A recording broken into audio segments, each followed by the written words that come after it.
Your Arrow was one of my favorite songs. It was like one of the first times I heard a country song that talked about alternative lifestyles. And I had the idea saved for a while, and I even went to write with Katy Perry for her own album, not even for me. And I brought her the idea, and I sang like this little piece that I had worked out the chorus basically.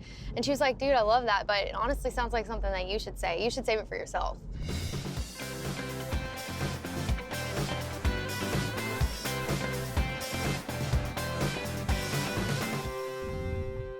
Do you have dreams? Like, do you have goals that you want to achieve? I guess my goal is just like ultimate musical freedom for myself. I just want to stay authentic to myself and whatever that means. If you are yourself from day one, like in whatever industry you're in, like yours or mine, whatever, if you're just completely yourself, there's like this nice freedom that happens. You never have to answer to anyone else's expectation of what you are because you already were you. It can be easy. That is freedom. It's total freedom. I would rather have less fans that really know what I'm about than like massive amount of fans that have this watered down or like fake idea of kind of what I am that I have to kind of stay, you know, in that little box or whatever. I've never really thought about pushing boundaries or like pushing buttons. That's never been an aim or a goal of mine ever. I genuinely just have always wanted to take things that really inspire me and just, you know, sing about them.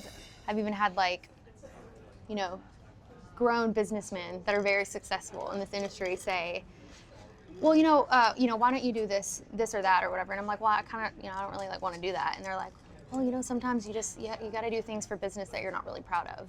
It was in regards to like changing some lyrics. Okay. And I was just like, I don't feel comfortable doing that. Yeah. First of all, like I'm the follow your arrow girl, and then here I am changing lyrics to try to fit on, you know, somebody's idea of what would be successful. I can't do that. Right. And he was just like, you know, sometimes you just have to do things for business that you're not really that proud of. And I was like, that's the big difference between me and you. I was like, I can sleep at night, and I love that. Like, I love John Prine, I love Dolly Parton. They're simply just relaying the world like through their lens. I think it's really cool that country music is one of those genres that has always been about real life and for like the real working people. All I know to do is just to like write what I'm living, and it just comes out.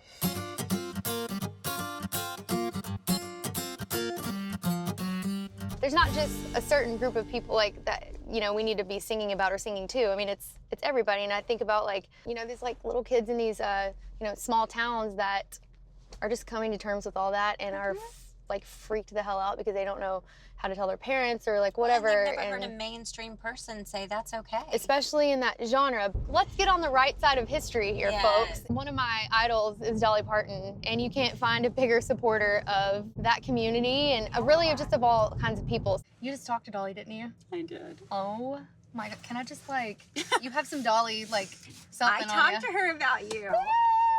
I'm gonna go see Kacey. He's like, oh, I just think she's so cute.